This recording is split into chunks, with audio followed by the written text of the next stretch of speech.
Alors nous allons complètement changer de registre, puisque maintenant nous allons nous tourner vers l'engagement politique des jeunes. Alors je pense faire plusieurs émissions sur ce sujet, et ce soir j'ai choisi une formation politique qui a un nom qui m'a interpellé, que je trouve très intéressant, puisque c'est le Parti national libéral. J'ai ici 3 de ses représentants, donc qui vont nous parler d'abord de leur formation, et ensuite de ce qu'est le libéralisme et le nationalisme. Il y a donc il y a Karl Morisset, qui est le secrétaire général de ce mouvement, et qui est accompagné de Rémi Praz. Alors je suis Rémi Praz, le trésorier des jeunesses nationales libérales. Et de Pierre de Baléigue. Voilà, donc vous voyez qu'ils sont très bien organisés. Je suppose qu'ils sont encore étudiants tous les 3. Tout à fait. Voilà. Alors, les questions vont être très directes. Pourquoi vous faites de la politique ? Écoutez, Karl. Monsieur Van Est, il y a un constat de base à faire. Il y a un constat de base. En France, les idées politiques de droite ne sont pas représentées. Alors, nous avons une gauche cosmopolite qui est représentée par le parti d'Emmanuel Macron, qui est La République En Marche. Nous avons les Républicains, qui incarnent en fait une forme dévoyée de libéral-conservatisme, avec Monsieur Wauquiez, maintenant. Et nous avons, la principale formation politique populiste, qui est le Front National, qui est en fait social-souverainiste. Je ne nommerai pas la France Insoumise de Jean-Luc Mélenchon, qui est aux antipodes de tout ce que nous défendons. Bien, donc à partir de ce constat, les idées de droite, les véritables idées de droite ne sont pas représentées. C'est la raison pour laquelle nous avons créé le Parti National Libéral, avec Henri Dresquin, qui est notre président. Nous avons lancé cette initiative qui vise à influencer le monde des idées politiques et à réaliser l'union de la droite. L'union de la droite telle qu'elle a été pensée, conçue par le Club de l'Horloge depuis sa création. Là, je vous pose tout de suite une question. Vous dites l'union de la droite, mais si j'ai bien compris, vous ne mettez pas les Républicains dans cette droite. Alors, attendez. Ne vous étranglez pas. Attendez, je vais y venir. Les notables des Républicains, Monsieur Laurent Wauquiez, Madame Pécresse, ce ne sont pas des gens de droite. En revanche... Monsieur Juppé, oui, non ? Je n'ai pas besoin de nommer Monsieur Juppé, qui est un homme qui devrait être actuellement au mouvement En Marche. En revanche, les électeurs des Républicains le sont. Les électeurs des Républicains sont de droite, et les électeurs du Front National sont de droite. Alors pourquoi ils sont de droite ? Écoutez... Moi, je me souviens de la campagne de Madame Le Pen. Attendez, c'était une campagne assez gauchiste, non ? Notamment voulant renforcer le poids de l'État. Bien entendu. Si vous êtes libéraux, vous ne devez pas apprécier ça, non ? Mais vous avez tout à fait raison. Nous, au Parti National Libéral, nous considérons que Marine Le Pen est une femme de gauche. Elle est visiblement sous influence, et de plus, ce sont ses convictions profondes. Marine Le Pen est une femme de gauche. Les gens ne le savent pas, mais c'est une femme de gauche. Je l'avais dit au Nouvel Observateur, ça m'a été reproché, mais elle est inculte. Ce qui lui plaît, c'est de s'éclater dans une boîte de nuit en écoutant de la musique nègre. Que c'est une femme de gauche. Et certains me diront, oui, mais Florian Philippot est parti du Front National. Florian Philippot était le gourou de Marine Le Pen. Attendez, qu'a dit Marine Le Pen après l'éviction de Florian Philippot, après le départ de Florian Philippot? Elle a dit au micro, elle a dit à Jean-Jacques Bourdin, au micro d'RMC, elle a dit Florian Philippot m'a rejoint parce qu'il était sur ma ligne. Et elle a raison, elle ne ment pas. Je vous invite à lire son livre Pour que vive la France. Je vous invite à lire le chapitre qui est dédié à l'économie. Ce sont des références marxistes. Ce sont des références socialistes. Marine Le Pen est une femme de gauche. Vous pourriez donner un exemple ? Mais bien sûr, Marine Le Pen, dans son chapitre économique, je me souviens plus exactement du titre du chapitre, a dit que le libéralisme, elle dit clairement que le libéralisme économique est une fausse théorie, que c'est une fausse théorie. Elle s'inscrit dans le camp des socialistes. Et son programme le prouve. Et je rappelle que le Front National, récemment, Marine Le Pen a donné comme consigne aux députés Front National de voter contre la suppression de l'ISF. Je me permets de rappeler que l'ISF est un impôt marxiste. C'est un impôt marxiste qui est anti-économique, inventé par les socialistes. Et le Front National a voté... Enfin, c'est avant tout un impôt juste. Ça permet simplement aux gens qui ont vraiment trop d'argent d'en donner un peu à ceux qui en ont pas assez. Enfin, je veux dire, la plupart des Français sont tout à fait d'accord avec ça, non? C'est une plaisanterie. Et l'ISF n'a ne rapporte rien à l'État, rapporte quelques milliards, pourrait en prendre plus ailleurs. Et en plus, l'ISF,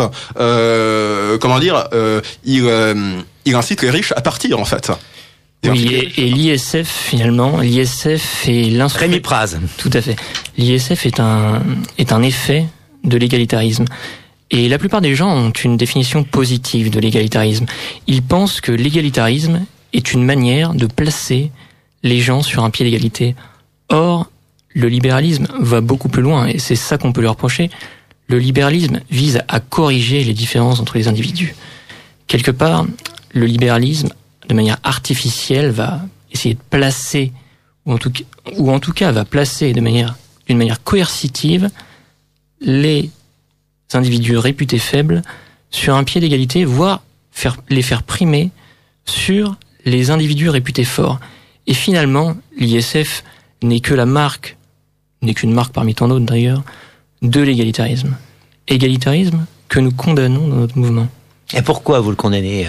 Parce que dans le fond, ce que vous venez de, ce à quoi vous faites allusion, c'est ce qu'on appelle la discrimination positive. C'est par exemple donner un peu plus à ceux qui ont moins, les mettre, par exemple, faire rentrer, je donne un exemple comme entre mille, faire rentrer à Sciences Po de façon plus facile des gens venant des quartiers sensibles. C'est bien parce que ces gens n'y seraient jamais allés sans ça. Voilà, vous pointez quelque chose d'important. Je vous rejoins totalement là-dessus. C'est que l'égalitarisme a deux volets. L'égalitarisme a un volet, disons, social, le socialisme, qui provoque finalement un digénisme social, et un autre volet, un volet racial cette fois, l'antiracisme, comme vous l'avez dit, qui voudrait que pour corriger des inégalités de fait, qu'il y ait des mesures de droit qui parviennent à éradiquer ces inégalités. Mais nous sommes contre parce que nous croyons au progrès véritable, vous voyez. Et le progrès véritable passe par la concurrence, et notamment par la concurrence vitale. Concurrence vitale et concurrence économique. Mais la concurrence vitale, moi j'ai un nom qui me vient tout de suite à l'esprit, c'est Darwin. Hein. Exactement. Enfin, on peut pas fonder une société sur Darwin, enfin sur l'élimination des faibles par les forts quand même. On est compte? Non, il s'agit aucunement d'élimination provoquée. C'est simplement une sélection. Le libéralisme veut ça, c'est la concurrence. La concurrence économique fonctionne comme ça. C'est, je crois, ce qui a tiré l'Occident vers le haut. Et nous souhaitons tout simplement nous inscrire dans cette continuité. Bon, alors donc vous êtes libéraux, ça j'ai bien compris. Bien entendu. Mais vous êtes aussi, j'aurais tendance à dire Dieu merci, nationaux. Parce que là, vous venez de dire vive les forts, qu'ils écrasent les faibles, ça me gêne pas trop. Bah, heureusement, il peut quand même y avoir une solidarité entre les uns et les autres, et c'est justement à travers une collectivité, donc comme par exemple la nation. Mais précisément, on a une conception de la nation qui est à la fois subjective. Pierre de Baligue, hein, c'est ça. C'est ça, ouais. Une conception à la fois subjective et objective de la nation, en fait. Bon, subjective très classique en France avec Renan. Mais objective aussi, ce qui est un peu plus délicat à dire, parce qu'on considère qu'évidemment la langue, etc. Mais aussi, on va le dire, c'est un mot difficile à dire, mais la race compte pour nous. Qu'est-ce que ça veut dire? Alors, premièrement, pourquoi est-ce qu'on parle de ça? Parce que on se rend compte que la droite se soumet aujourd'hui à un cadre moral de gauche. Elle n'ose pas aller jusqu'au bout de ses réflexions. Elle ne pense pas à l'identité jusqu'au bout. Et nous pensons que le fond génétique a de l'importance. Alors, ça paraît choquant, mais des gens comme Lévi-Strauss, par exemple, ont tout à fait admis en 72 que la race existait, elle avait un fondement génétique, et qu'elle était importante. Parce qu'il y a un instinct de territoire chez l'être humain, mais surtout parce qu'une société est un système bioculturel. En disant ça, j'ai tout dit. Ça veut dire qu'il y a une interaction entre les gènes et la culture. On le sait tout le temps, et c'est étudié encore aujourd'hui dans les revues universitaires. Quand on parle de race, généralement, on me renvoie à l'idée que les scientifiques aujourd'hui n'y croient plus. C'est faux. Les sondages aujourd'hui nous montrent, sondages réalisés auprès de biologistes, d'anthropologues, par exemple, aux États-Unis et en Europe de l'Ouest, entre 30 et 40% des chercheurs considèrent que l'espèce humaine est divisée en sous-espèces, donc en races. Ce n'est pas un gros mot, c'est étudié. Il y a des conséquences importantes à cela, parce que si les races existent, elles sont différentes. Elles ne sont pas ni supérieures ni inférieures, elles sont différentes. Oui, c'est ce qu'il faut indiquer. Elles ne sont pas supérieures ou inférieures, elles sont différentes. Et ça, personne va le contester. On le voit par exemple sur le plan médical. Évidemment. Et si on prend des critères comme celui d'intelligence, on voit qu'il y a des petites différences. L'Asiatique de l'Est a un QI de quelques points supérieur à celui de l'Européen. Il a une intelligence mathématique légèrement supérieure. C'est un fait. Il n'est pas pour autant supérieur. Bon. Donc, c'est là que la question de l'immigration rentre en compte. S'il y a une immigration importante d'individus extra-européens, on bouleverse ce système bioculturel. Et si, par exemple, les Afro-Américains, on l'a vu aux États-Unis, ont un QI moyen de 85, ça bouleverse le système bioculturel. Les Blancs états-uniens qui ont un QI moyen de 100, et on voit à Détroit, par exemple, la ville de Détroit est un désastre économique pour des raisons qui sont particulièrement génétique, il faut le dire. Donc en France, on peut faire un parallèle. Quand on voit l'immigration africaine extrêmement importante, il faut se poser la question de savoir, certes ça bouleverse le tissu social, etc., mais il faut aller plus loin, il faut dire que ça bouleverse aussi le fond génétique, et donc cet équilibre bioculturel. C'est ça que nous estimons... Karl Morisset. Bien sûr, ce que Pierre a dit est tout à fait vrai. Tout à fait vrai. Si on importe massivement des éléments halogènes, eh bien, le système bioculturel, le système de valeurs est à son tour bouleversé.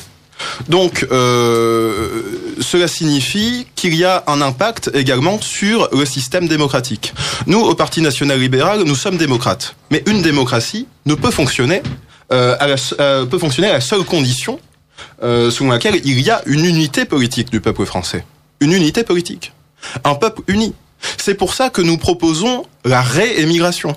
La réémigration, qu'est-ce que c'est ? C'est le départ, c'est le retour des immigrés qui ne sont pas assimilés à la culture française vers leur pays d'origine, idéalement, mais ce serait peut-être un autre pays. Vous allez me traiter peut-être d'idéaliste, mais nous avons au Parti national libéral élaboré un programme pour faire cette réémigration. Ça passe par des mesures simples. Par exemple, par le non-renouvellement des titres de séjour. Cela passe par l'interdiction de fournir logement, emploi, école, soins, aide de toute nature aux immigrés illégaux. Je rappelle que les immigrés illégaux sont considérés par le droit positif comme des hors-la-loi, comme des délinquants.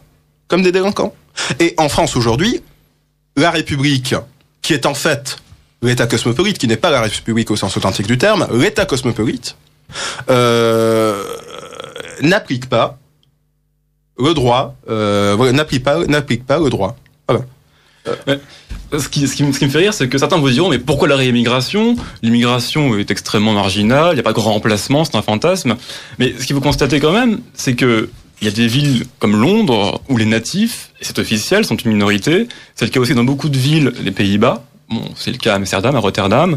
Et on sait même que l'Union européenne finance un projet sociologique qui s'appelle BAM, Becoming a Minority, c'est-à-dire devenir une minorité. Donc l'Union européenne finance des sociologues pour essayer de comprendre comment les Européens vont s'intégrer dans les nouvelles cultures où ils seront eux-mêmes des minorités parmi les extra-européens. Donc c'était pour rebondir sur cela et montrer que le grand remplacement est une évidence pour beaucoup de gens et pour aussi les institutions européennes. Donc la réémigration a du sens. Il n'y a pas de fantasme du grand remplacement. Bien entendu, et je me permets de rebondir sur mon propos tout à l'heure, sur la démocratie. Pourquoi est-ce qu'il faut une unité du peuple français pour que la démocratie fonctionne ? Bien, il suffit de voir que les sociétés multiculturelles ne permettent pas à la démocratie de fonctionner de manière optimale. Parce que Bernard Lugan a très bien prouvé dans ses travaux, en Afrique, dans la majorité des pays d'Afrique, on peut prévoir le résultat des élections. Il suffit de regarder les ethnies qui sont présentes dans un pays d'Afrique X pour déterminer le résultat d'une élection. Et aux États-Unis, les États-Unis sont en train de se tourner vers cette voie. Alors j'espère que Trump inversera la tendance. Mais aux États-Unis, les Noirs votent systématiquement démocrates, les Blancs votent systématiquement républicains, Les musulmans. Ça dépend des régions, ça. Hein. Écoutez, moi j'ai... Les gens de la côte votent pour des raisons qui sont plutôt sociologiques que ethniques. Et vous observerez que les démocrates gagnent en général à New York ou à San Francisco, par exemple. Et c'est pas en raison de la présence des Noirs. Je n'ai jamais dit qu'il fallait réduire les résultats des élections aux États-Unis à ce seul facteur. Mais je peux vous trouver des contre-exemples. Je peux vous trouver l'exemple de Détroit. Et puis il suffit de regarder les statistiques nationales. Vous m'avez cité New York, certes, mais ça ne représente que New York. Moi, je regarde les statistiques nationales, je vois que, je me souviens plus des chiffres exacts, mais plus de 80% des Noirs, même 89%, je crois, 89% des Noirs ont voté pour Hillary Clinton. Et pas que pour des raisons sociologiques et politiques. Parce que Trump, dans ses discours, a défendu les Noirs américains patriotes. Voilà. Moi, j'aimerais bien que vous reveniez à la situation française. Vous avez lancé donc un mouvement politique de jeunes, avec des idées manifestement un peu extrêmes. Oh non, je les trouve un peu extrêmes. Et j'aimerais bien que vous repositionniez, par exemple, pas par rapport aux Républicains, je pense que vous avez été clair tout à l'heure, mais il y a un mouvement qui a été créé récemment. J'avais ici Emmanuel Ménard, qui est donc député apparenté Front National. Elle s'est associée à deux autres personnalités politiques qui sont Dupont-Aignan d'une part et d'autre part Jean-Frédéric Poisson. Et ils ont créé un mouvement qui s'appelle les Amoureux de la France. Bon, on peut aimer ou pas cette appellation, mais est-ce que vous pensez que vous m'avez dit tout à l'heure, vous étiez pour l'union de la droite? Nous sommes pour l'union de la droite. Bon, alors c'est comme tout je vous à l'ai dit, fait l'union de la droite par le bas et non par le haut. C'est tout à fait cette direction-là qui est prise par ces trois personnalités, qui se situe géographiquement, je parle de la géographie politique, entre le Front National et les Républicains. Ils ont lancé ça. Est-ce que vous êtes favorable à ce genre d'idée? Je vais vous dire d'abord, Monsieur Van Est, que ces projets, ces initiatives d'union de la droite sont parasités par ce que nous appelons les cucks. Alors, qu'est-ce qu'un cuck? Je vais laisser Rémi vous donner la définition. Finalement, le cuck... c'est un terme un peu assez ironique. En réalité, en anglais, ça désigne le cocu. Et c'est un terme qui a été créé et qui a été diffusé par l'alt-right, la droite alternative américaine, qui a permis en partie l'élection de Donald Trump. Donc, et cuck, celui qui est habitué au renoncement politique. C'est notamment une personne étiquetée de droite qui va se soumettre moralement à la gauche. Et disons que quasiment en réalité, la majorité des hautes personnalités de droite sont soumises à la gauche. Je pense particulièrement à Dupont-Aignan qui, durant la présidentielle, avait qualifié Renaud Camus de dingue. Et je pense que quand on veut unir les droites et qu'on traite Renaud Camus de dingue, je pense qu'on est mal parti. Parce que Renaud Camus est quand même celui qui a parlé du remplacement, et ça montre bien qu'il se soumet à un cadre moral de gauche, et c'est justement ça que nous dénonçons. Oui, mais vous savez, je pense qu'il faut être rationnel. Je vais pas dire raisonnable, mais rationnel. C'est-à-dire que vous devez admettre que lorsque l'on fait une alliance avec d'autres, il faut gommer un certain nombre de positions extrêmes. Tout à l'heure, je ne vous ai pas arrêté, mais j'avais un peu envie de le faire et je le fais maintenant. J'estime que vous êtes là pour vous exprimer en toute liberté. Vous avez évoqué notamment l'illégalité génétique. Très clairement. Bon. Vous avez, là, c'était moins honnête, vous avez cité Lévi-Strauss. Oui. Oui, jamais Lévi-Strauss n'a prétendu qu'il y avait une inégalité génétique. Il a simplement dit qu'il y avait des différences génétiques. Je rappelle ce que vous avez dit tout à l'heure, vous avez bien parlé de différences. Par définition, c'est des différences, il n'y a pas d'égalité. Non.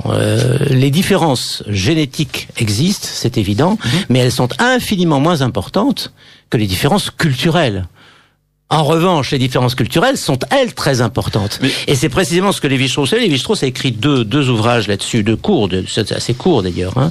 C'est Race et Histoire, où précisément il détruit l'idée d'ethnocentrisme, c'est-à-dire cette façon culturelle d'appeler le racisme. Et ensuite, il a écrit un autre ouvrage pour dire quoi ? Pour dire, attendez, je n'ai jamais dit qu'il fallait gommer les identités. Il faut au contraire proclamer les identités.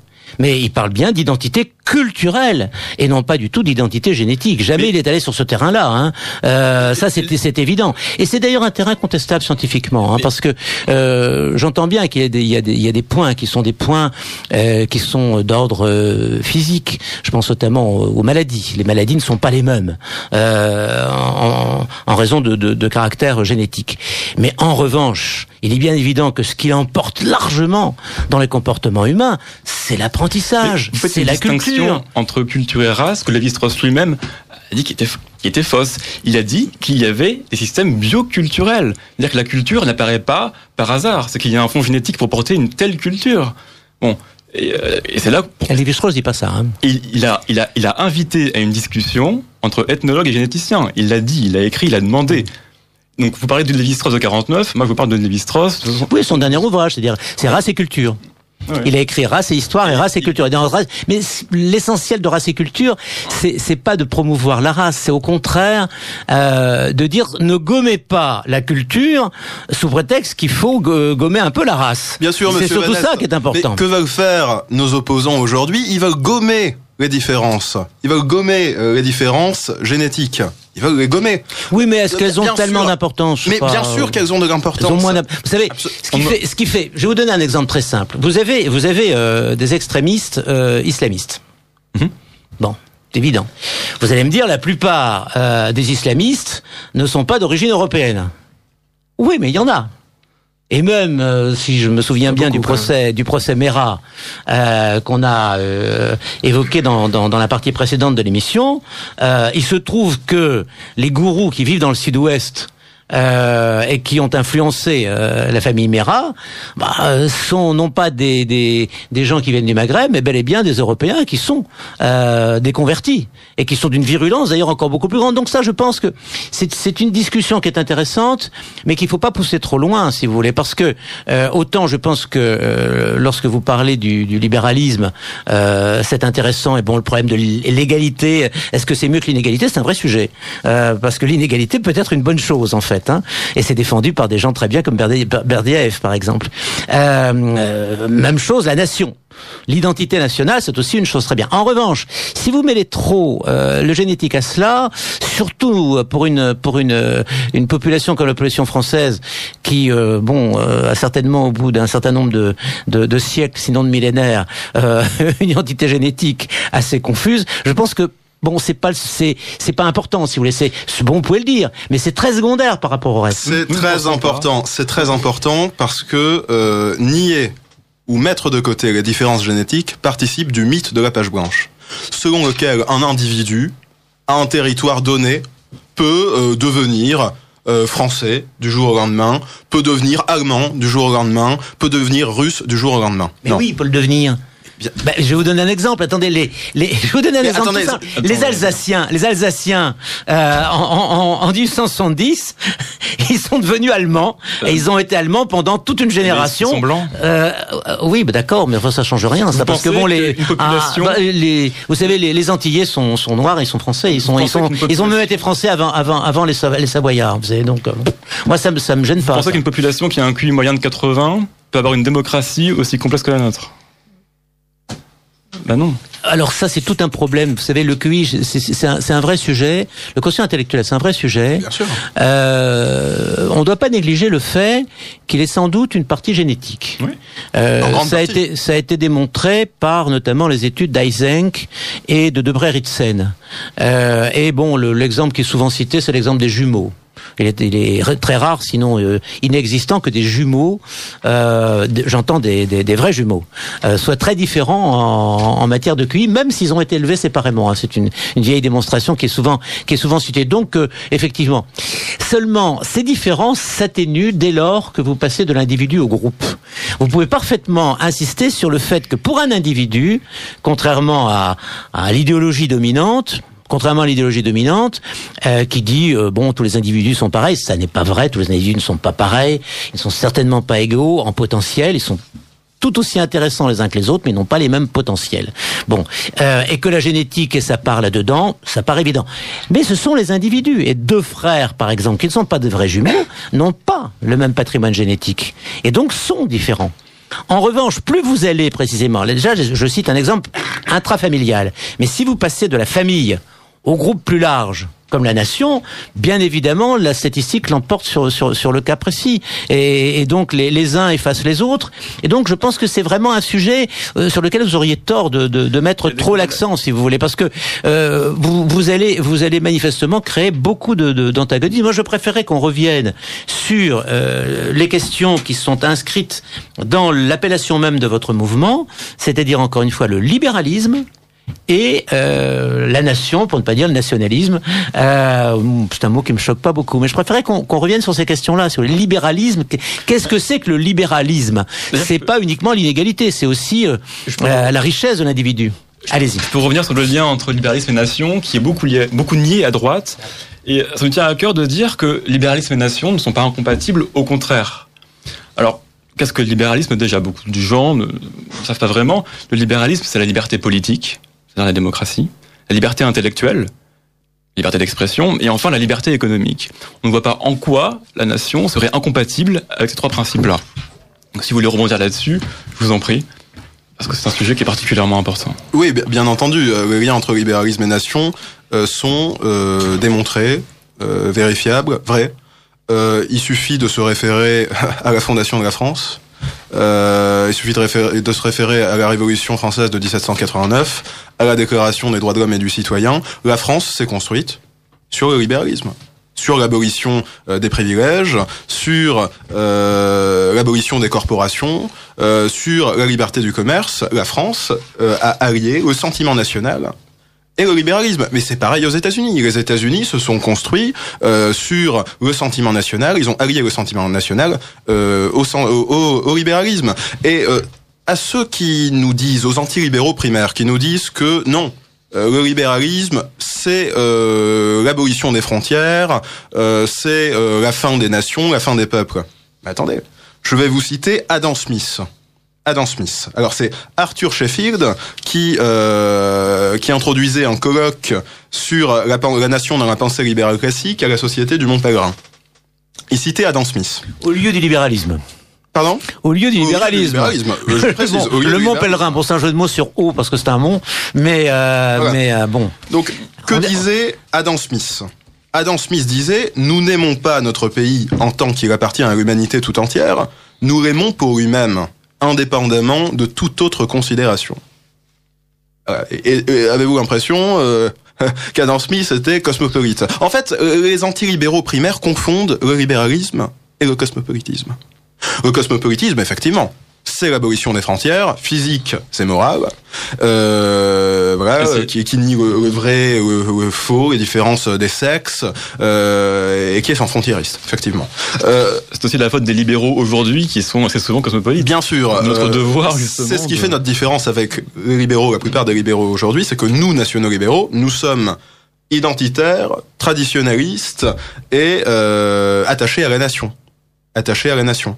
Donc nous ne sommes pas pour la liberté individuelle illimitée en tant que fin en soi. Voilà. Nous sommes souverainistes et nous nous revendiquons effectivement de la pensée libérale traditionnelle. Écoutez, je vais vous citer également Hayek. Je peux vous citer les travaux d'Hayek sur l'identité. Qui est bien connu au Mont Pèlerin. Qui est bien connu au Mont Pèlerin, qui est un grand penseur du libéralisme. Hayek avait bien compris l'utilité des traditions.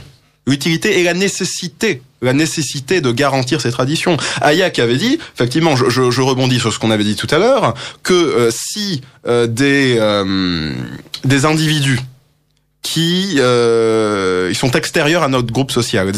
Si des individus extérieurs à notre civilisation débarquaient dans la nôtre, ils bouleversaient notre système de valeurs, et de fait, le libéralisme ne pouvait pas s'épanouir. Comme je l'ai dit tout à l'heure, le libéralisme, c'est toujours allié au sentiment national dans la formation des nations. Alors certes, il y a eu des penseurs libéraux qui étaient sans frontiéristes, mais ce n'est absolument pas ce qui domine dans la tradition libérale. Ouais. Le libéralisme, c'est pas avant tout un réalisme politique? Bien sûr, et finalement, le dénominateur commun de notre mouvement, c'est le pragmatisme. C'est servir les intérêts de la France, et pour servir les intérêts de la France, ça passe aussi par le libéralisme, puisqu'il a fait ses preuves économiquement. Mais attention à ne pas confondre libéralisme. À Deng Xiaoping, là. Un chat, peu importe qu'elle soit gris ou blanc, l'essentiel c'est qu'ils prennent les souris, quoi. Oui. Moyennant quoi, les communistes sont toujours au pouvoir à Pékin. Mais, après, finalement, derrière le libéralisme, on peut dire un peu tout ce qu'on veut.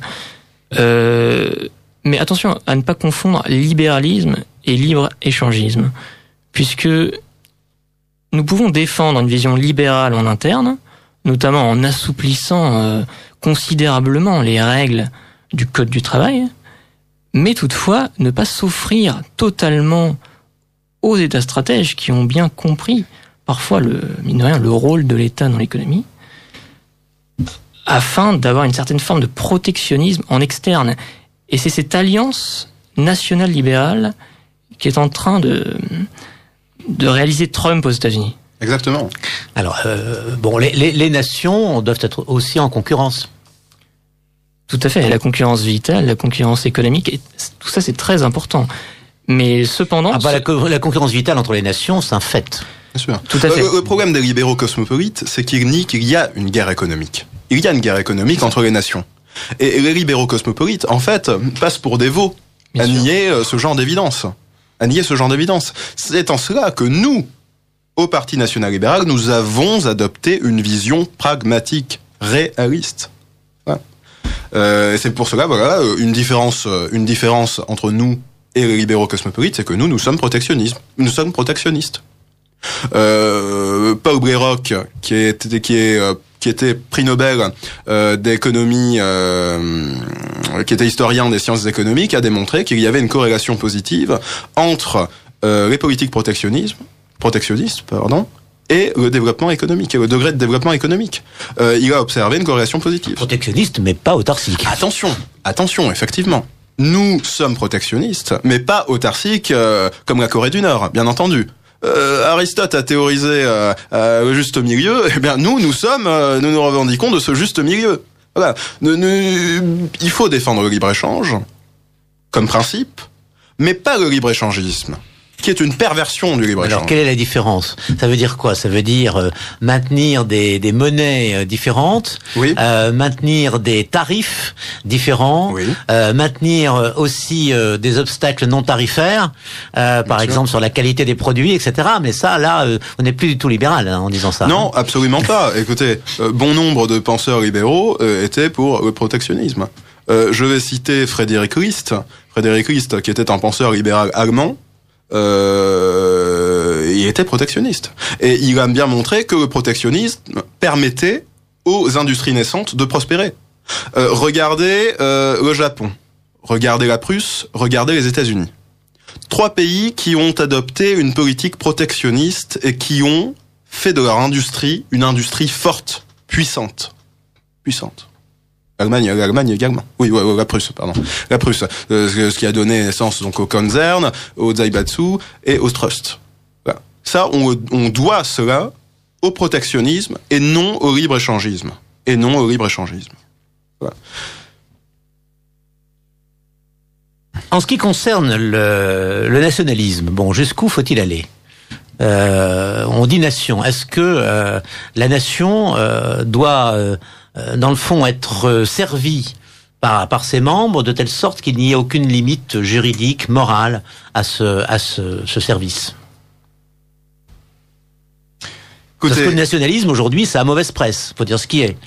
Personne ne se dit nationaliste.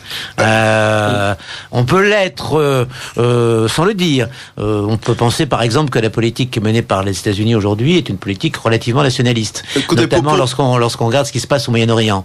Mais enfin, bon, la Russie aussi. Elle joue ce jeu-là. Peut-être parce qu'elle joue d'ailleurs dans la cour des grands. Mais est-ce que l'on peut encore le dire? Est-ce que l'on peut encore dire la nation vaut plus que l'individu, que la personne? La nation peut exiger de l'individu, de la personne, un sacrifice, par exemple. Terme qui aujourd'hui est devenu pratiquement obsolète. Bien entendu. Je vais laisser parler. On entend la nation de manière assez large, une acception assez large, et on n'oppose pas individu et nation. On pense qu'il y a plusieurs niveaux, il y a l'individu et la nation. Et effectivement, nous aimerions que l'individu puisse se sacrifier encore aujourd'hui pour la nation, mais ça peut paraître un peu utopique, vous avez raison de le noter. Mais nous aimerions effectivement réhabiliter ce terme, ne pas opposer nation, nationalisme et patriotisme, etc. Pour nous, c'est synonyme. Voilà. On va peut-être... vous écoutez Radio Courtoisie, le libre journal de la résistance française, dirigé par Christian Van Est. La seconde partie d'émission est consacrée à l'engagement des jeunes en politique, avec l'exemple du PNL, le Parti national libéral, dont nous avons 3 représentants ce soir. Karl Morisset, qui en est le président, Rémi Praz, trésorier, et Pierre de Baligue, secrétaire général. Des messages d'auditeurs nous sont parvenus. Je vous les soumets à la suite. Une auditrice. Les micro-partis ne servent à rien. Macron peut dormir sur ses 2 oreilles. Un auditeur. Le libéralisme est le bien de tous, à condition que le corset chrétien soit serré et tiré à bloc. Une auditrice. Le mot race est présent dans la Bible de très nombreuses reprises. Son étymologie est reliée au mot rein. Un auditeur de Radio Courtoisie. Messieurs, vous reconnaissez-vous dans la Marseillaise? Un auditeur de Radio Courtoisie. J'apprécie Monsieur Van Est pour son courage. Il faut aller au but et ne pas avoir peur d'aller de l'avant. Un auditeur. La culture se manifeste dans un style.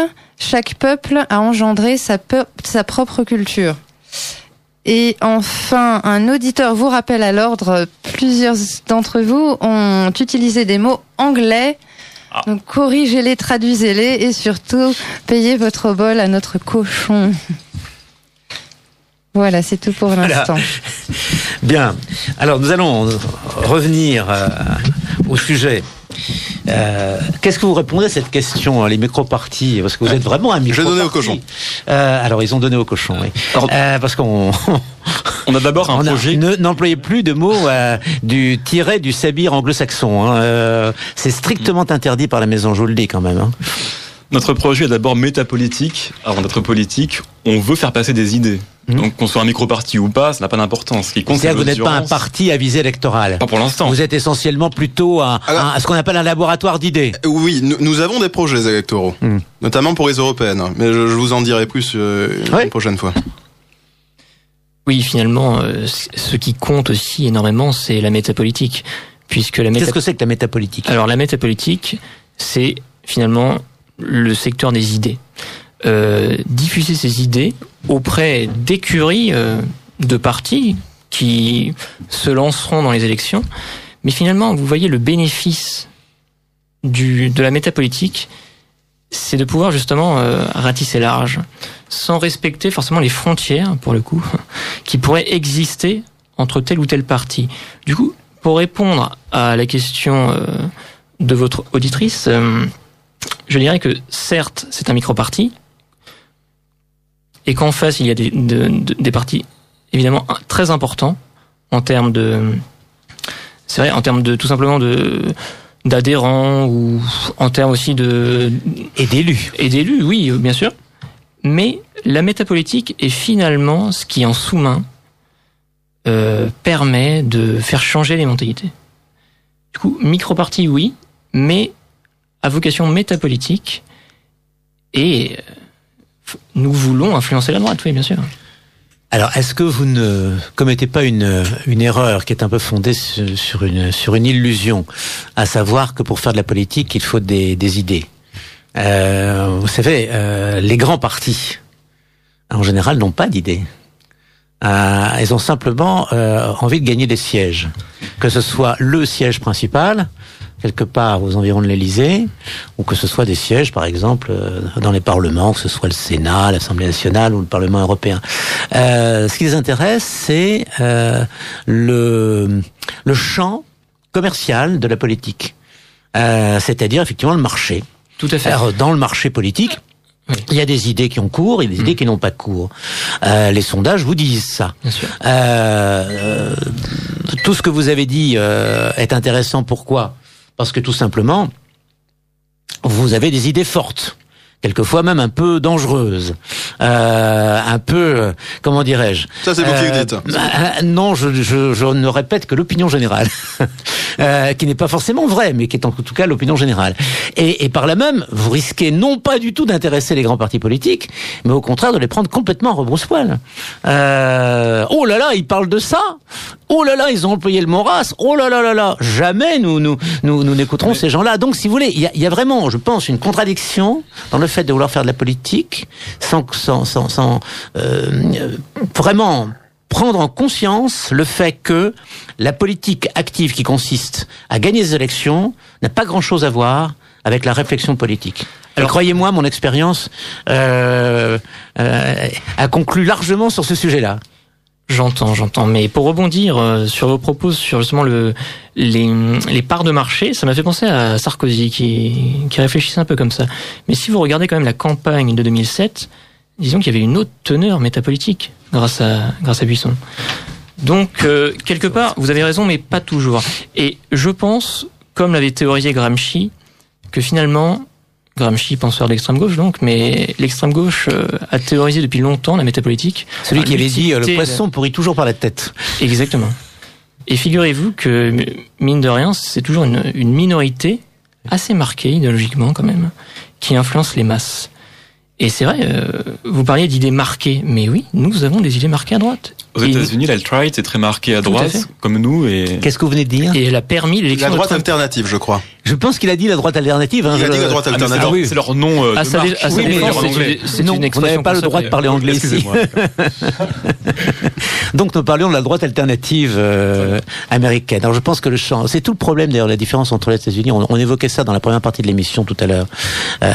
Vous savez, aux États-Unis, ils ont quand même ce fameux premier amendement, quoi. Hein. C'est qu'aux États-Unis, on peut tout dire. Et c'est ce que nous défendons au PNL. Alors là, nous voulons un premier amendement à la française. Ça, là, j'aimerais bien vous entendre là-dessus, parce qu'effectivement, ça, c'est un vrai sujet. Vous avez deux sujets qui me paraissent avoir été insuffisamment traités par la droite.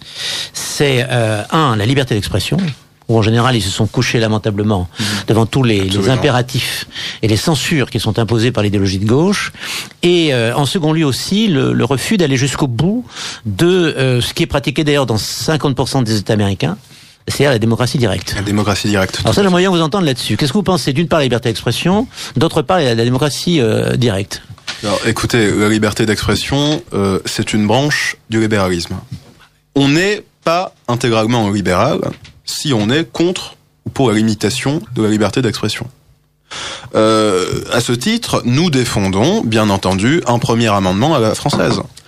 Et quand nous parlions de la droite qui se couchait devant le cadre moral de la gauche, eh bien c'est une réalité qui s'est notamment illustrée avec la loi Préven.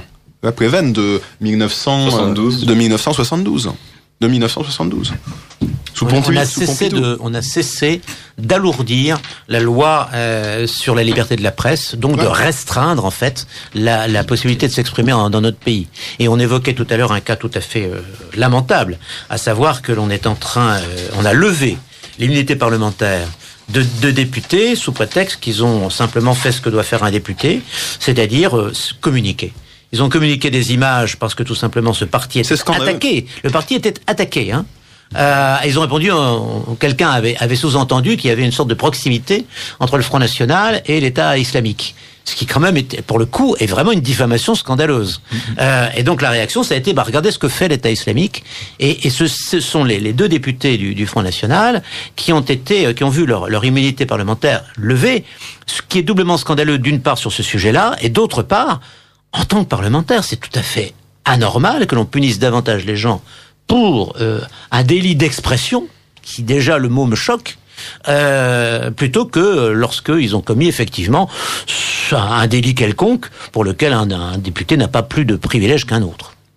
Bien entendu, Monsieur Van Est, la liberté d'expression doit être totale. J'aimerais dire Elle doit être totale. On entend parfois à droite ce qui serait légitime, qu'il y ait des limites à cette liberté-là. Ce qui est absurde, parce que ça voudrait dire que dans les faits, on pourrait tout dire, sauf ce qui contrevient au mode intellectuel du moment. Donc en fait, on ne peut pas dire ce qui est réellement tabou, donc à ce moment-là, c'est limite le fait que cette liberté d'expression n'existe pas du tout dans les faits. Bien sûr, les seules limites que l'on doit poser à la liberté d'expression, ce sont les appels au meurtre. Les appels au meurtre. Ce sont les appels au meurtre et au terrorisme. Je ne vois que ça comme limite. Les sophistes qui nous disent que la liberté d'expression, pour qu'elle fonctionne correctement, doit être limitée, sont ridicules.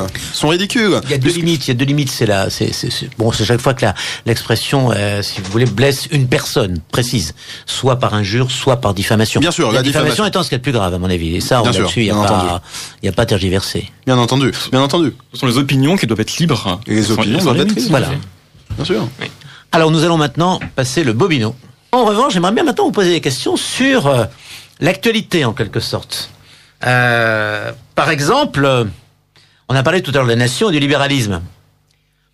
Manifestement, lorsqu'il y a une nouvelle nation qui naît, c'est au nom de la liberté. Par exemple, les Catalans disent voilà, nous voulons être libres et nous sommes une nation. Je suppose donc que votre parti est tout à fait favorable à l'indépendance de la Catalogne. Alors, écoutez, ce n'est pas parce que Clichy-sous-Bois se dit nationaliste, voilà, Clichy-sous-Bois souhaite être une nation, ils sont nationalistes, il a une volonté de vivre ensemble, que Clichy-sous-Bois est une nation. Bon. Je vois pas pourquoi vous prenez l'exemple de Clichy-sous-Bois. Moi non, j'étais hasardeux. Déjà, ce qu'il faut dire, c'est que la Catalogne n'a pas d'identité en dehors de l'Espagne. Voilà. Si, il parle catalan, il parle pas espagnol. Attendez. L'Espagne, je rappelle, est issue de la fusion du royaume d'Aragon, lequel incluait la Catalogne, et du royaume de Castille. Donc la Catalogne, qu'est-ce que c'est ? C'est une province du royaume d'Aragon. Donc oui, il y a une identité provinciale catalane. Certes, comme il y a une identité provinciale occitane, bretonne, voilà. Mais la Catalogne n'a pas d'histoire propre en dehors de celle de l'Espagne. Bon, ça c'est le premier point. Ensuite, avant le XIIe siècle. Le deuxième point, là où je vais peut-être équilibrer mon propos, c'est que le pouvoir central de Madrid a mal agi. Il a mal agi. Nous pensons que le pouvoir central de Madrid s'est embourbé dans des hésitations. Il a hésité. Il aurait dû peut-être négocier, et les indépendantistes catalans aussi auraient dû négocier plus d'autonomie. Peut-être aller vers plus d'autonomie. Ils auraient dû faire comme a fait l'Angleterre avec l'Écosse. Ils ont bien géré ce problème. Donc, nous considérons que les deux ont un tort. Voilà, le tort est partagé. Mais en soi, bien sûr, nous sommes contre l'indépendance de la Catalogne parce que, je l'ai dit tout à l'heure, nous considérons que la Catalogne incarne une identité provinciale, et d'autre part que le projet d'indépendance est porté en fait par des cosmopolites. Voilà, ils veulent former une nation, mais dans les faits, leur nation. Je me souviens d'un slogan qui a été affiché sur les murs de Barcelone, c'était moins d'Espagnols, plus de réfugiés. Voilà. Alors, est-ce donc cela le projet national catalan ? Pour être honnête avec vous, nous ne sommes pas en phase avec cette philosophie. Oui, ça c'était de la provocation, je crois, de leur part. De la provocation, provocation qui s'inscrit très bien dans les idées portées par Monsieur Puigdemont. Oui, peut-être pas. Peut-être plus par le parti de gauche qui est lié à Puigdemont. Parce qu'il y a deux partis dans cette revendication. Il y a un parti de droite plutôt, qui est le parti de Puigdemont, mais vous allez me dire qu'il n'est pas de droite. Et un autre qui est plus à gauche, disons, voilà. Voilà, en tout cas, les indépendantistes catalans ont été dans l'illégalité la plus totale. Voilà, en fait, ils se sont ridiculisés eux-mêmes. Ils sont passés pour ils passent pour une république bananière. En fait, ils ont fait un coup d'État. Voilà, ils ont voulu faire un coup d'État, et maintenant, Puigdemont commence à mettre de l'eau dans son vin, en disant que l'indépendance n'est finalement pas la solution finale. Donc, en fait, ce sont des nationalistes en peau de lapin. Si vous me permettez l'expression. Et est-ce qu'on a le droit d'être nationaliste espagnol ? Ah bah, attendez. Au moins, il y a une cohérence. Au moins, il y a une cohérence. Oui, mais actuellement, les nationalistes espagnols sont très européens, en fait. Ils sont pas du tout souverainistes, hein. D'ailleurs, ce qui est remarquable dans ce débat, c'est qu'aucun des deux camps n'est souverainiste. Ils sont tous les deux extrêmement européens. Mais bien entendu. Mais nous ne soutenons pas les indépendantistes catalans, mais nous ne soutenons pas pour autant le pouvoir central de Madrid. Voilà. Pour autant, nous sommes contre, effectivement, l'indépendance de la Catalogne. Mais le gouvernement central a très mal agi sur cette affaire. Hein. Et y compris en emprisonnant, enfin c'est pas lui, c'est la justice espagnole qui a emprisonné les dissidents, en quelque sorte. Est-ce que vous trouvez que c'est juste, ou bien est-ce que ça n'est pas un peu dur, quand même, cet emprisonnement des opposants politiques? Ça, c'est pas libéral du tout comme position, hein.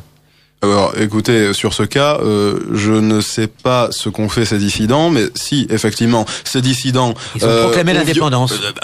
Ce qui est anticonstitutionnel. C'est tout à fait justifié dans ce cas. C'est tout à fait justifié. Non, on peut très bien les condamner sans les mettre en prison. Écoutez, on a une amende, par exemple. Ils violent la loi. Ils appellent à troubler l'ordre public. Il y a sanction, bien entendu. Très dur. Très dur, mais nous sommes au PNL. Pas très libéral, ça, nous sommes au PNL pour l'État légal, c'est-à-dire que nous considérons que le gouvernement des juges doit être abattu, que les juges devraient appliquer la législation au lieu de la faire. Voilà. Deuxième sujet, après la Catalogne. L'affaire Mera, effectivement, l'affaire Mera. Alors, vous savez, Mera, je parle d'Abdelkader, puisque Mohamed, il a cessé d'être de ce monde depuis pas mal de temps. Mais Abdelkader, lui, il a dit, écoutez, moi, je suis libre. J'obéis à mon Dieu, j'obéis pas à votre loi. Est-ce qu'un libéral doit pas dire, bah oui, dans le fond, il a le droit, quoi. Chaque individu a sa propre conviction. Sur le plan théologique, je vais pas lui imposer de croire à ceci plutôt que cela. Bon, il est musulman, très bien. Il a sa conviction, il y obéit, point. C'est libéral, ça, de dire ça, non ? Oui, attention tout de même à ne pas tomber dans une forme d'angélisme au prétexte du libéralisme, puisque une partie des musulmans, et en tout cas l'islam, ou islamisme, parce qu'en réalité le suffixe isme signifie la doctrine de. Islamisme, la doctrine de l'islam, ni plus ni moins. Dans l'islam, le dar al-harb, c'est-à-dire la terre qui n'est pas de l'ordre de l'islam, c'est-à-dire nous en l'occurrence, l'Occident, a forcément vocation à rejoindre le dar al-islam, la terre de l'islam. Par conséquent, il peut invoquer le libéralisme, les droits de l'homme, criminophiles. Bien sûr, c'est d'ailleurs là tout le problème. D'ailleurs, Jean-Louis Harwell a écrit un excellent livre à ce sujet qui s'appelle Les droits de l'homme contre le peuple, dans lequel il explique très bien ça. Les islamistes utilisent la conception criminophile des libertés fondamentales, des droits fondamentaux. Vous pourriez expliquer un peu ce terme criminophile ? Criminophile, alors oui. Disons que les libertés fondamentales partent d'un postulat, c'est de protéger les individus contre les excès d'un État. Sauf que le problème avec ce principe, c'est que ça met sur le même plan d'honnêtes gens, d'honnêtes citoyens, avec des ennemis de l'intérieur. Et ces ennemis de l'intérieur utilisent toutes les armes légales possibles pour court-circuiter toute défense à leur égard. Et criminophiles, par exemple, l'arrêt qui a condamné à 2 ans de prison seulement le meurtrier de ce Chinois d'Aubervilliers, mais finalement, vous légalisez le meurtre en faisant ça. Pour quelle raison déjà ? Il me semble que ça partait d'une agression, d'un vol avec voie de fait. Sans doute le Chinois c'est un peu défendu, ce qui peut-être pour les juges, le Chinois, enfin disons que sans doute pour les juges, les Chinois sont plutôt dociles, ils sont plutôt censés être intelligents, ne pas se défendre. Donc peut-être que ça expliquerait le laxisme de cette décision de justice, de cette condamnation. Mais c'était ni plus ni moins qu'un vol avec voie de fait. Et ce Chinois en est mort, ça. Ce Chinois en est mort. Vous vous rendez compte, 2 ans de prison. Je pense qu'il va les faire. Vous savez, parce que maintenant, il y a Rachel Dati d'ailleurs avait été obligé d'instaurer la peine plancher, parce que vous savez, quand vous avez 2 ans de prison, souvent c'est 2 ans bruts, on pourrait dire, c'est pas 2 ans nets, vous les faites pas. Là, il me semble quand même qu'il va les faire, les 2 ans de prison. Mais 2 ans de prison, c'est rien du tout. La vie des parents de cette victime, c'est toute leur vie qu'ils vont subir ce meurtre. Vous comprenez ? Alors 2 ans de prison, effectivement, c'est rien. Et surtout, vous avez un juge d'application des peines qui peut parfaitement réduire. Aujourd'hui, la peine plancher, ça n'existe plus. Hein. Ça a été supprimé par sous la présidence Hollande. Hein. Tout à fait. C'était une bonne mesure parce que bon, quand vous avez des gens qui se font assassiner par quelqu'un qui aurait dû être en prison encore si la peine avait été totalement appliquée et qui a été libéré auparavant, c'est évidemment insupportable, pas pour tout le monde, mais surtout pour les proches, quoi. Ça c'est évident. L'affaire Meyrat. Pour revenir à votre question, d'accord, c'est libéral de préférer la loi de Dieu, si vous le dites, à la loi républicaine. De la même manière que c'est libéral de mettre un burkini à la plage. C'est pas la question. Nous voulons la réimmigration des non-assimilés. Donc la question ne se pose même pas, en fait. Voilà la réponse, quoi.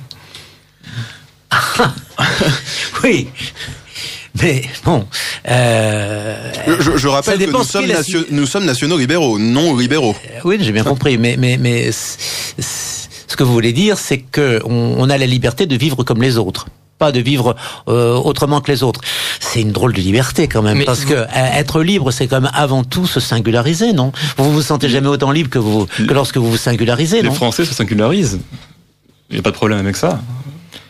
Mais vous avez surtout la liberté de retourner justement dans ce merveilleux Dar al-Islam. Si vous voulez vivre votre foi en tant que musulman, n'hésitez pas à faire votre hijra, à réimmigrer, puisque si l'État français est si anti-libéral que ça empêche les pauvres musulmans de pratiquer leur foi, vraiment les pauvres, je les invite à quitter cette tyrannie alors. Oh vous les frères qui n'arrivez pas à faire votre hijra, Wallah hadi al-tafukin wa hal-ilmin al-surim. J'ai ici pour vous une recommandation qui m'a été inspirée par le prophète sallallahu alayhi wa sallam. Inch'Allah, elle vous aidera sur le sentier d'Allah. Pour rejoindre le chemin d'Allah, il n'y a qu'une seule solution, c'est la réémigration. Vous êtes égarés en France, terre de mécréance. Vous n'êtes pas chez vous ici, il est temps de rentrer au pays. Ici je ne trouve pas de travail, que des kebabs sauce samouraï. Pour rejoindre le chemin d'Allah, il n'y a qu'une seule solution, c'est la réémigration.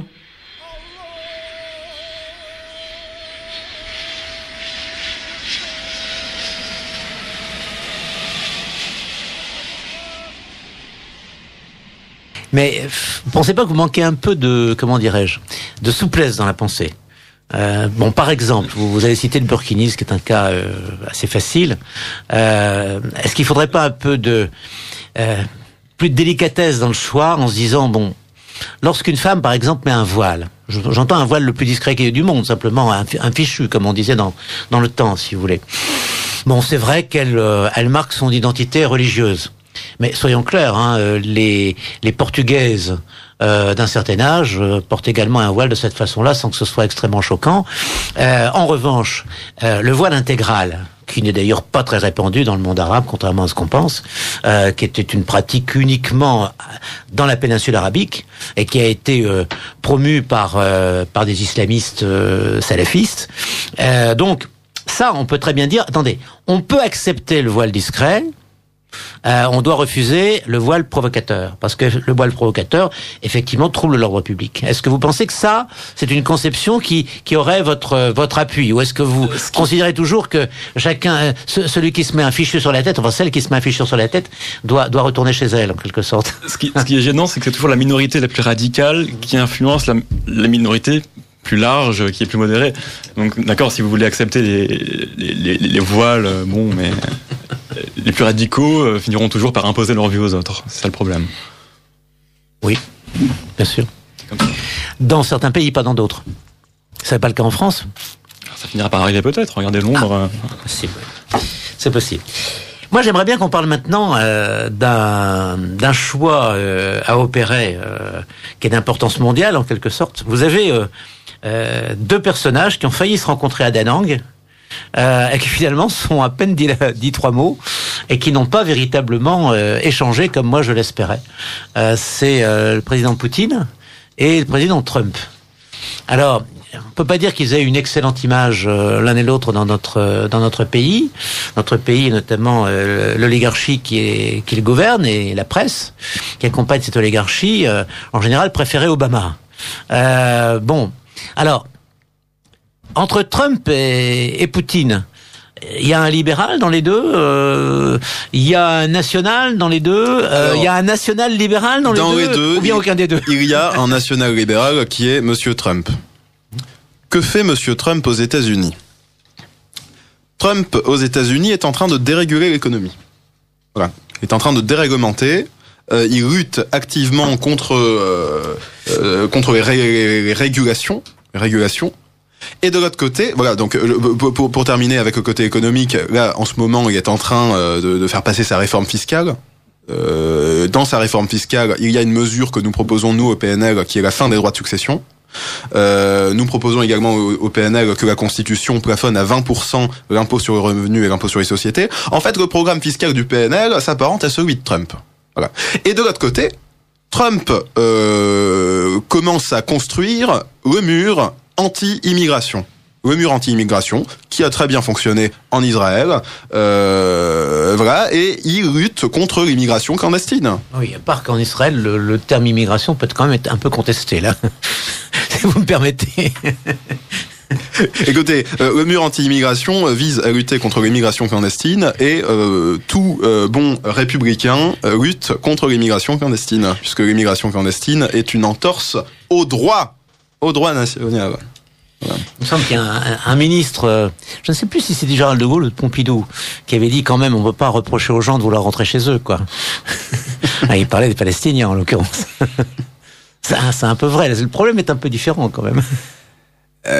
Écoutez, sur le cas... C'est là toute l'ironie d'ailleurs, c'est que le mur israélien est parfaitement louable selon beaucoup de médias. Par contre, quand un pays comme les États-Unis tente de se protéger face à l'immigration mexicaine galopante et totalement criminelle... Immigration clandestine. Clandestine, parce que bien sûr. L'immigration légale, elle existe. Bien sûr. Bien sûr. Là, ça pose un problème. On peut quand même se demander pourquoi. Pourquoi, lorsqu'un pays occidental souhaite se protéger, en construisant des murs à ses frontières, pourquoi ça pose problème?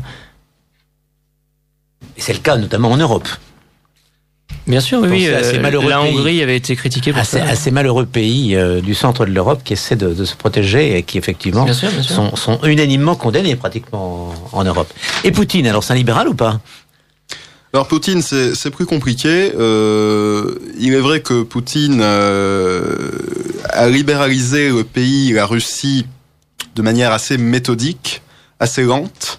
Mais pour le moment, en Russie, la bureaucratie reste énorme. La bureaucratie reste énorme. Pour lancer son entreprise en Russie, c'est assez difficile, c'est très difficile. C'est très difficile.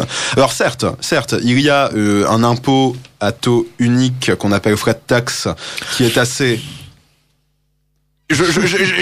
C'est un impôt proportionnel, quoi, voilà. Impôt proportionnel ou impôt à taux unique en Russie qui est assez bas, mais ce n'est pas parce qu'on a un impôt proportionnel qui est bas que pas un impôt progressif. Que le pays, que ce n'est pas parce que l'impôt proportionnel ou à taux unique est bas que le pays est libéral. Bon, il est vrai que Trump avait déjà reprenait un pays qui était fondamentalement libéral, qui a été fondé sur le libéralisme, et que Poutine reprenait un pays qui a subi 70 ans de communisme. Bon. Et avant un empire qui n'était pas particulièrement libéral non plus. Qui n'était pas particulièrement libéral. Donc Poutine peut être qualifié de national-libéral, mais à la manière de la Russie. Voilà, puisque le national-libéralisme, comment dire, n'est pas pareil partout. Reconnaît les identités. Exactement. Les identités héritées de l'histoire. Et peut-être d'autres causes. Les institutions, les traditions, etc. Ouais. Mais pour continuer sur le rapport entre les chefs d'État, entre le pays et le national-libéralisme, pour nous, l'exemple le plus parfait de pays national-libéral, c'est Singapour. C'est Lee Kuan Yew à Singapour, qui est l'exemple parfait du pays national-libéral. Avec une particularité, c'est précisément la composition ethnique. Puisque dans ce pays, vous avez un mélange. Alors, grâce à un pouvoir fort. Vous avez un mélange qui est assez remarquable entre une majorité chinoise, oui, justement, une légère majorité chinoise, une légère minorité malaise, et également un certain nombre de minorités plus faibles, comme des Européens, mais aussi des Indiens, par exemple, etc. Et je peux vous assurer, j'ai eu l'occasion de m'y rendre, Singapour fonctionne très très bien, avec notamment une harmonie entre ces différentes composantes qui est tout à fait réussie. Hein. Bien sûr, mais c'est vrai que quand vous parlez de majorité chinoise, en effet, il y a eu des vagues d'immigration massive en provenance de la Chine à partir des années 1910, à destination de Singapour. Il y a eu un espèce de grand remplacement de la population locale à Singapour, la population malaise, par la population chinoise. Et aujourd'hui, ils sont quand même en écrasante majorité. Je crois de l'ordre de 85%. Oui. 10% de Malais et peut-être le reste un peu des Indiens, voilà, un mélange comme ça. Toutefois, ils ont tous cette mentalité comme asiatique, vous voyez, avec le respect de l'ordre, de la discipline, et en plus de ça, le national-libéralisme singapourien met énormément l'accent sur la discipline et sur la répression. Par conséquent... Mais c'est pas libéral, ça, d'être très répressif. C'est pas très répressif, c'est simplement... Vous savez qu'il y a la peine de mort. Hein, Tout à fait. Et nous sommes pour la peine de mort. Vous êtes pour la peine de mort? Absolument, bien sûr. Absolument. Nous sommes pour la peine de mort. Nous sommes pour la peine de mort, pourquoi? Parce que nous considérons déjà qu'il y a un effet de dissuasion. Nous considérons qu'il faut une hiérarchie des peines, que la peine de mort est au sommet, et que la peine de mort est un très bon instrument pour lutter contre le terrorisme, notamment. La peine de mort a un effet dissuasif, et les médias ne disent pas qu'il existe presque 70 études économétriques qui montrent les effets de dissuasion de la peine de mort. Études économétriques que vous pouvez retrouver sur notre site jeunenatrib.com, JEUNESNATLIB.com. Vous pouvez retrouver, donc, nous avons mis à disposition 10 études économétriques. Vous pouvez en trouver plus sur le site de la Criminal Justice Legal Foundation aux États-Unis. Vous pouvez retrouver toutes ces études économétriques qui montrent clairement que la peine de mort a un effet dissuasif. Vous écoutez Radio Courtoisie, le libre journal de la résistance française, dirigé par Christian Van Est. Il reçoit Karl Morisset, Pierre de Baligue, Rémi Praz, membre des Jeunesses nationales libérales. Des auditeurs de Radio Courtoisie nous font part de leur réaction. Un auditeur. La loi est l'expression de la volonté générale par l'élection des législateurs. À partir de quel pourcentage d'inscrits l'élection d'un président exprime-t-elle la volonté du peuple? Un auditeur. En ce qui concerne la Catalogne, le roi a-t-il le droit de se mêler de son indépendance? Un auditeur de Radio Courtoisie. Le QI, je n'y crois pas, il y a plusieurs formes d'intelligence. Et l'auditeur conclut en vous adressant des compliments, Monsieur Van Est, auxquels je me joins. Il vous admire pour votre culture et votre intelligence. Et un auditeur nous propose de chanter à l'unisson la Marseillaise. Oui, ça, je sais pas. Peut-être qu'on peut terminer l'émission par ça, mais je pense pas. On le fera une autre fois. On va répéter auparavant, parce que il n'est pas certain que nous ayons l'habitude de chanter ensemble. On risque de faire des fausses notes et de faire pleurer Marianne, comme on dit. Puisque je parle de Marianne, j'en profite pour parler du roi. Le roi est parfaitement dans son droit, puisqu'il est le gardien des institutions et le gardien de la Constitution. Vous avez remarqué qu'il a très peu parlé, mais il a parlé pour dire effectivement que l'on n'avait pas le droit de défier la Constitution, qu'on devait la respecter, qu'à partir de ce moment-là, le référendum en Catalogne n'était pas acceptable. Il n'a pas dit autre chose. Il n'a pas du tout été, répressif par rapport à la Catalogne. Il ne s'est pas du tout mêlé des condamnations, etc. Il les a pas approuvées, par exemple, ce qui aurait été, alors là, complètement en dehors de sa mission. Mais il faut savoir que les rois d'Espagne ont déjà eu des problèmes avec la Catalogne, puisque c'est justement à la suite de ce type de problème que Alphonse XIII avait dû quitter son trône en 1931 et que malheureusement l'Espagne avait ensuite sombré vers des gouvernements de gauche qui ont amené le coup d'État, etc. Bref, il faut penser à tout ça en se disant que le roi, comme son père d'ailleurs, agit très bien en Espagne, tout à fait dans son rôle, qui est de maintenir l'unité du pays et la sauvegarde des institutions. Il n'a pas à se mêler en revanche des opinions des différents partis et il ne le fait pas. Voilà. Alors, on a parlé de Trump et de Poutine, on a parlé du libéralisme, du nationalisme, on va parler enfin de vos ambitions. Je ne parle pas des ambitions personnelles, encore vous en avez certainement, mais des ambitions de votre parti, ou tout au moins des jeunes de ce parti, puisque ce sont eux qui sont ici, et vous me parlez des élections européennes. Alors 3 questions si vous voulez bien. Vous répondrez si possible dans l'ordre. Première question, j'ai cru comprendre que vous étiez souverainiste, donc je ne vois pas pourquoi vous vous intéressez à l'Europe, puisque manifestement quand on est souverainiste, je ne vois pas ce qu'on a à faire au Parlement européen. Première question. Deuxième question, même si on y va au Parlement européen, est-ce que le Parlement européen a le moindre pouvoir réel, politique, qui permette qu'on s'y intéresse? Vous avez des idées. Est-ce que ces idées peuvent être mises en valeur à ce niveau-là? Et troisièmement, enfin, est-ce que vous envisagez des alliances, ou tout au moins des tentatives d'alliance dans cet objectif-là?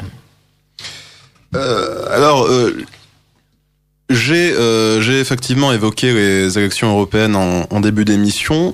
Je crois que Monsieur Macron songe à changer le mode de scrutin pour les élections européennes et que Monsieur Macron songe à instituer une liste nationale. Voilà, une seule circonscription nationale. Donc, si ce projet de liste nationale, s'il aboutit, eh bien, nous élaborerons une liste nationale PNL. Alors pourquoi ? Parce que, tout simplement, nous aurons une représentation médiatique. Et nous pourrons ainsi diffuser nos idées. Nous pourrons ainsi diffuser la doctrine du national-libéralisme, qui n'est, comme je l'ai dit au début d'émission, qui n'est pas représentée en France. Donc, il y a cet intérêt. Bien sûr que nous n'avons pas les moyens financiers pour imprimer les bulletins de vote pour les envoyer à tous les électeurs, mais au moins cela nous permettrait de diffuser nos idées. Parce que comme Rémi l'a évoqué, la métapolitique c'est important, c'est très important. Tout à fait. Et d'ailleurs, notre galaxie nationale libérale, qui contient le Parti national libéral, les jeunesses nationales libérales, mais aussi les jeunesses lescanistes, a 2 vocations. Premièrement, comme on l'a déjà dit plusieurs fois, produire et diffuser de la métapolitique, car en réalité, ce que nous faisons, c'est un travail de fond. Nous essayons de changer les mentalités. Et ensuite, c'est de fédérer un réseau. un réseau d'étudiants, de jeunes diplômés, de jeunes cadres, de jeunes entrepreneurs, mais pas que. Nous avons aussi parmi nos membres d'éminents membres plus âgés.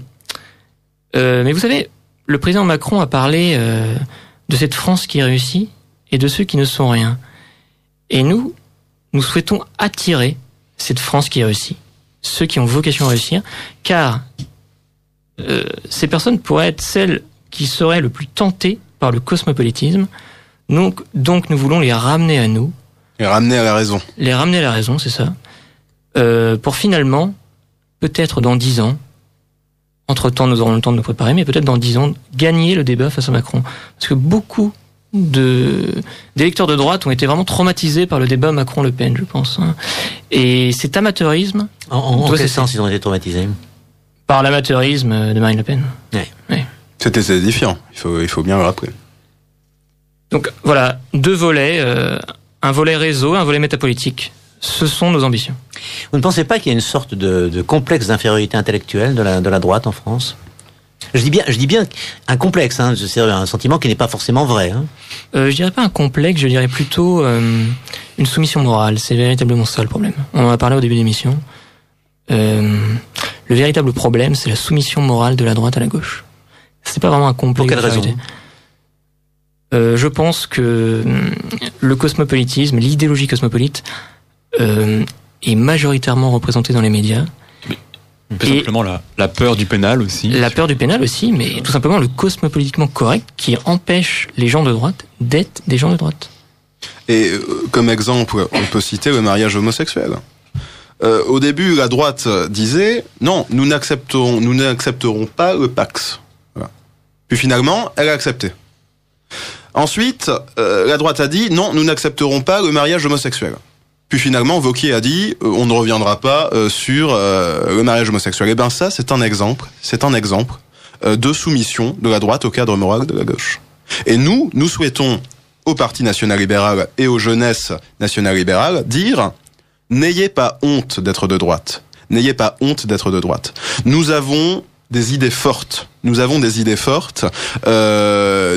projets et il faut maintenant renverser la table. Il faut maintenant renverser la table et s'affirmer en tant que ce que nous sommes réellement. Il faut casser les tabous de la gauche.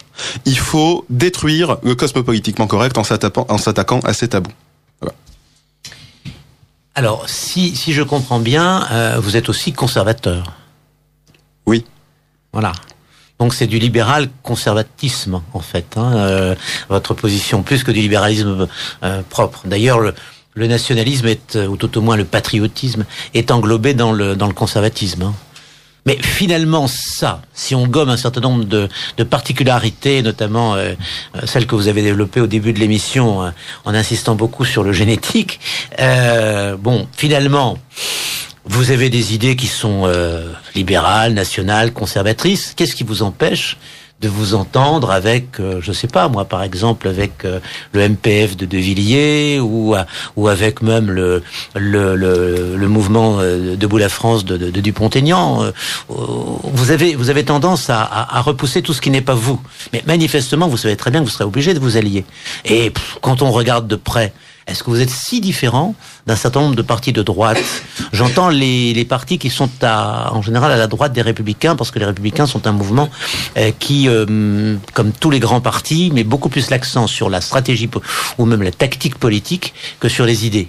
Alors, vous l'avez dit vous-même, on a insisté sur la génétique, donc on hiérarchise les choses de manière différente. Donc oui, nous nous différencions, et vous l'avez vous-même admis en disant qu'on avait insisté sur des questions que eux-mêmes n'abordent pas. Voilà. Mais ça risque d'être une frontière pour la plupart des partis. C'est ça le drame. On le rappelle, notre but est de briser des tabous, pas forcément de faire de la politique par le bas, non par le haut. Nous ne souhaitons pas être une plateforme de rapprochement entre le parti A et le parti B. Nous souhaitons influencer les mentalités par le bas. Voilà. Mais finalement, quelle est notre valeur ajoutée ? Est-ce que notre valeur ajoutée pourrait être d'être un énième parti de droite, plus à droite, plus ou moins performant ? Non, notre valeur ajoutée, c'est de produire de la métapolitique, du contenu, des textes, des vidéos, Nous rencontrons d'ailleurs un certain succès, avec des vidéos vues plus de 100 000 fois, 100 000 vues pour les vidéos, les textes fonctionnent plutôt bien aussi.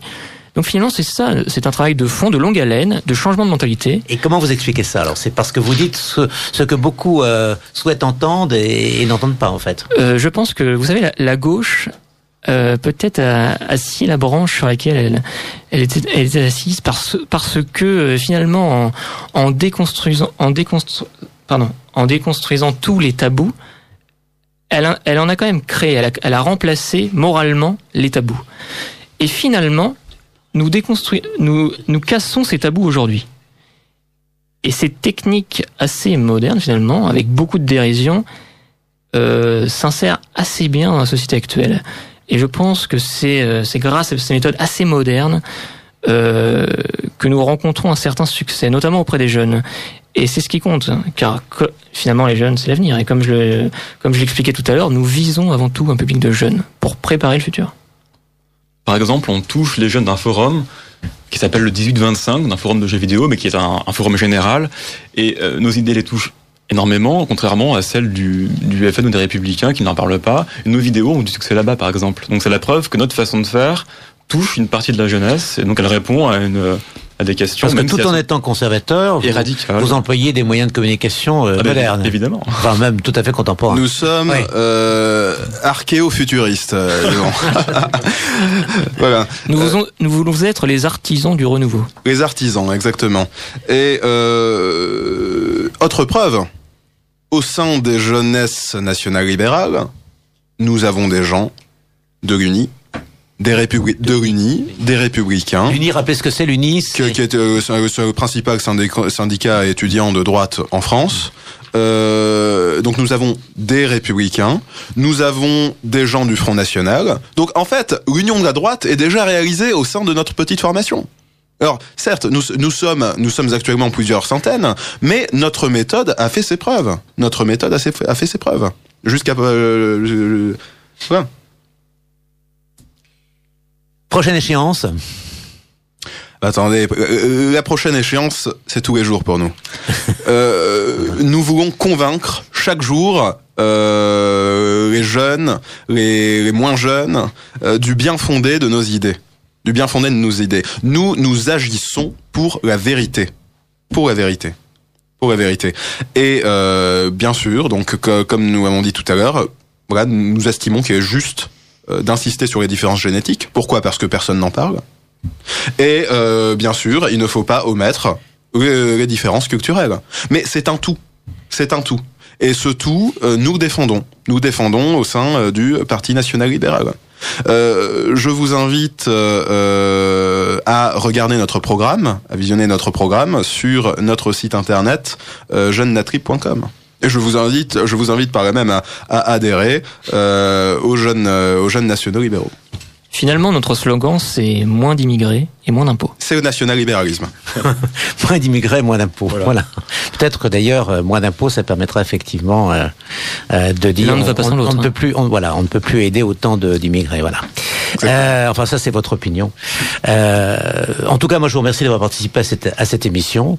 J'aurai sans doute dans les mois qui viennent à interroger d'autres jeunes avec peut-être des idées un peu différentes, mais qui en tout cas montrent que un certain nombre de nouveaux électeurs, puisque moi je vois les choses à travers l'électorat, eh bien sont prêts à participer à l'avenir de la démocratie française, peut-être en régénérant les idées de celle-ci, en faisant en sorte qu'effectivement les politiques aient davantage d'idées et un peu moins d'ambition. Et quand je dis ambition, je pense surtout à ces ambitions au petit pied que caressent non pas les ambitieux, mais plutôt les arrivistes. Et il y en a énormément en politique. Merci en tout cas d'être venu ce soir à Radio Courtoisie. Merci à vous. Merci à vous, Monsieur Van Est. Ici Radio Courtoisie, la radio libre du pays réel et de la francophonie. Vous venez d'entendre le libre journal de la résistance française, dirigé par Christian Van Est, assisté de Nathalie, diffusé en direct mercredi 15 novembre 2017 de 18h à 21h et réalisé par Franck. N'oubliez pas que Radio Courtoisie est une radio culturelle associative. Afin de sauvegarder une indépendance absolue, Radio Courtoisie refuse toute ressource publicitaire. Radio Courtoisie ne vit que grâce à ses auditeurs. Aidez-nous à demeurer libres, adhérez à notre association. Pour cette année, la cotisation minimale est de 40 €. Envoyez votre chèque à Radio Courtoisie, 61 boulevard Murat, 75 016 Paris, ou réglez avec votre carte bancaire sur radiocourtoisie.fr. Si vous le désirez, nous pouvons vous faire parvenir un enregistrement de ce libre journal. Commandez le CD-ROM pour le prix franc de port de 9 € ou 6 € seulement si vous êtes adhérent de notre association. Je vous rappelle notre adresse, Radio Courtoisie, 61 boulevard Murat, 75 016 Paris. Merci Nathalie. Cette émission sera rediffusée vendredi prochain dans la nuit de 2h à 5h et dans la matinée de 7h30 à 10h30. Dans quelques instants, le programme de votre soirée, celui de la nuit et le bulletin de réinformation. Restez bien à l'écoute.